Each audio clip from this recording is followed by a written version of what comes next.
Les assises nationales de la refondation débuteront officiellement ce samedi 11 décembre 2021.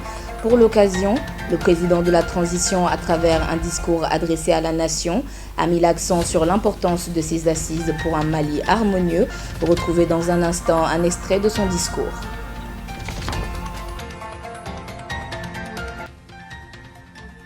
Le 10e congrès en ligne de la Société de chirurgie du Mali, Sochima, s'est clôturé ce jeudi 9 novembre 2021.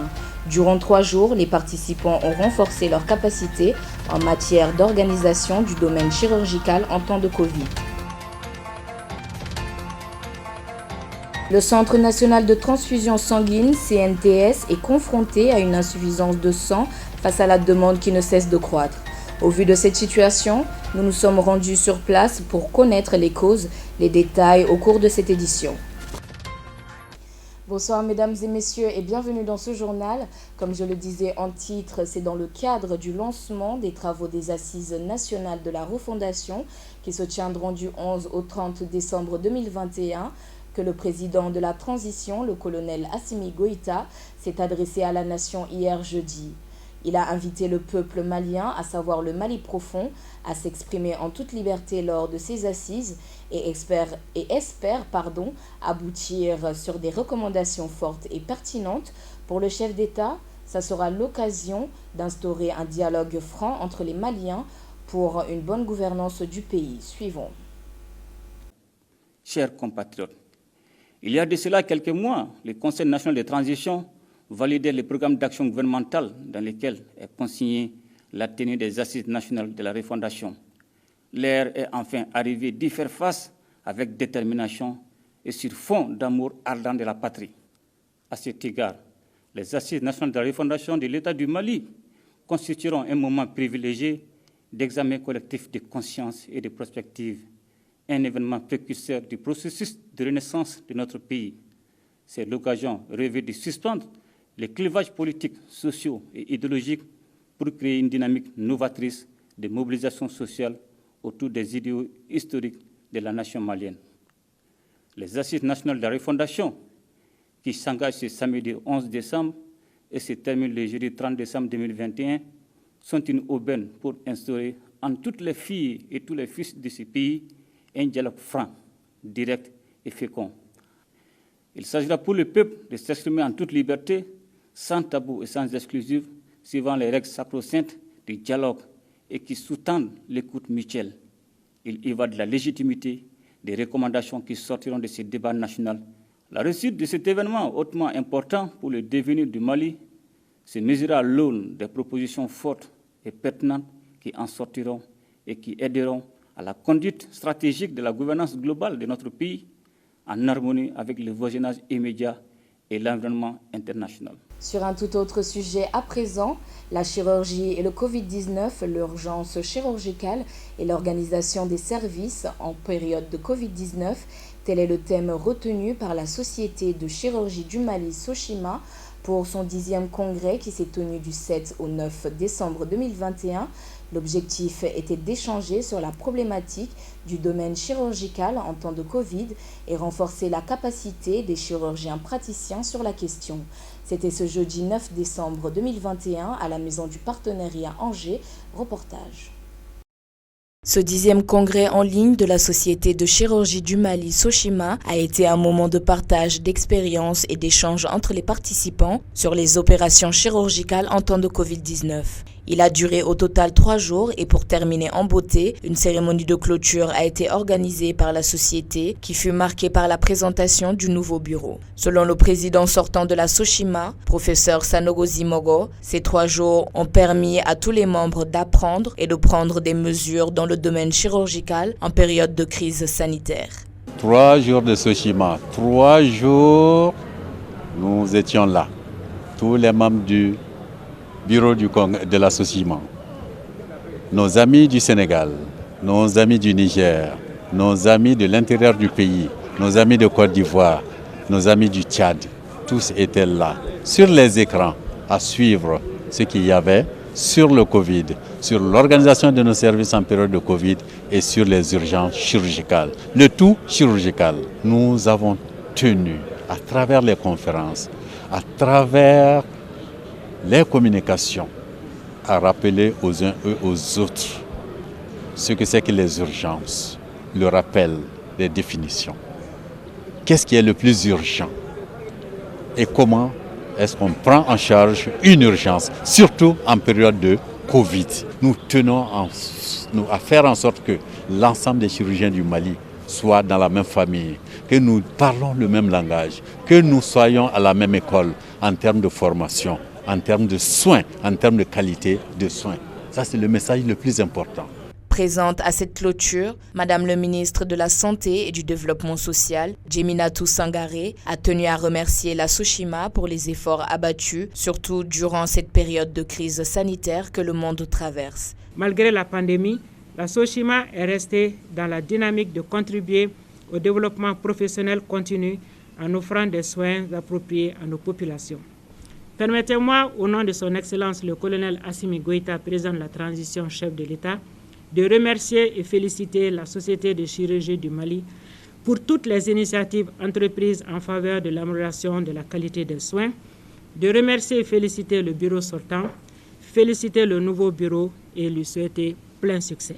Le président du nouveau bureau est le professeur Togo Abeye. Il a mis l'accent sur la nécessité de ces congrès et a partagé leurs différentes perspectives pour le futur. Le congrès, ça rentre dans le cadre du développement personnel continu. Après la faculté de médecine, après la spécialisation, il y a toujours des recommandations, il y a des nouvelles attitudes qu'il faut qui viennent, il y a des nouvelles recommandations. Toutes ces recommandations doivent être mises à jour et mises à la disposition des différents praticiens. Donc c'est lors des congrès que nous discutons, nous disons devant telle situation, alors voici la conduite à tenir. Et en plus de cet enseignement, pour la progression même de nos collègues, il faut participer au congrès. Nous avons un vécu. En plus de ce vécu, aujourd'hui, ce que nous voulons, c'est de mettre en place, premièrement, un journal de chirurgie, de le lancer, toutes les communications écrites que nous avons, de les publier là-dedans et permettre à nos collègues aussi de progresser par les publications. Deuxième perspective, je dirais la délocalisation de certains de nos congrès à l'intérieur du Mali.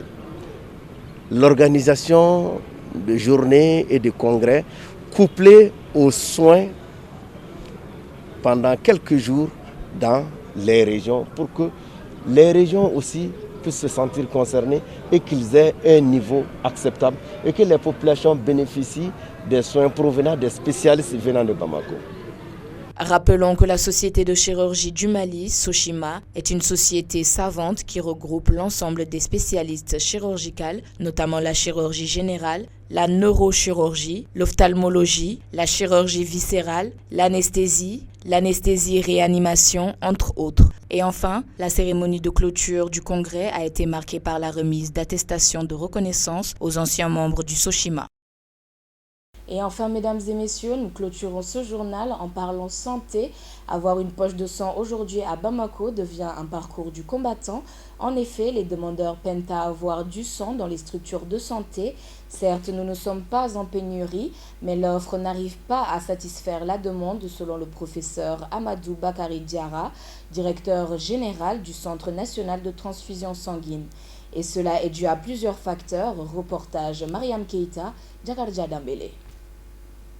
Dans la plupart des pays en voie de développement, des milliers de malades perdent encore la vie du fait d'un approvisionnement insuffisant en sang et en produits sanguins labiles. Les femmes et les enfants sont les plus exposés à faire des transfusions sanguines. À Bamako, le Centre national de transfusion sanguine est confronté à une insuffisance de sang. En effet, 75% des dons de sang sont effectués par des donneurs par compensation, alors que les donneurs bénévoles représentent aujourd'hui que 23%. Selon le directeur général du centre, le professeur Amadou Bakari Diarra, cette insuffisance est due au fait que la demande est de plus en plus forte avec très peu de donneurs. Il y a une insuffisance comme partout en Afrique ou bien même ailleurs. Et les demandes sont de plus en plus fortes et il y a très peu de donneurs volontaires de sang. Et ce qui fait qu'il y a ce décalage-là qui existe toujours et qui peut être accentué par moment. Nous avons des difficultés à satisfaire toutes les demandes. D'une part, il s'agit de l'insuffisance, je dirais même notoire, des donneurs volontaires de sang. Et puisque nous sommes confrontés à la nécessité de concilier à la fois les exigences de qualité et les exigences d'approvisionnement. Et donc, toutes les poches de sang prélevées aussi ne peuvent être utilisées. Ils subissent un processus que nous qualifions dans notre jargon de qualification biologique pour les tests de dépistage d'un certain nombre de maladies qui sont effectuées. En plus de cela, il y a par moment aussi des questions de groupe sanguin. On peut avoir de la disponibilité de produits sanguins, mais parfois il peut y avoir crise, tension sur un groupe sanguin et que d'autres. Donc voilà des situations combinées qui font que très souvent, on n'arrive pas à satisfaire toutes les demandes. Malgré cette insuffisance et difficulté, le professeur Diarra a mis l'accent sur le fait que toutes les structures de soins de Bamako et environ sont approvisionnées en sang quotidiennement et par ailleurs, il nous explique comment en bénéficier. Nous conservons une partie du stock à notre niveau et le reste est dispatché dans toutes les structures de soins Bamako et environ. Et tous les hôpitaux de Bamako, tous les CCRF sont approvisionnés pratiquement tous les jours à partir du CNTS. Et les prélèvements s'effectuent en plus du centre de transfusion à Kinzambou et dans toutes ces structures aussi. Et les poches qui sont prélevées sont acheminées au niveau de Kinzambou ici et pour que nous on fasse la préparation, la validation et la distribution de ces produits sanguins. Le sang n'est pas vendu.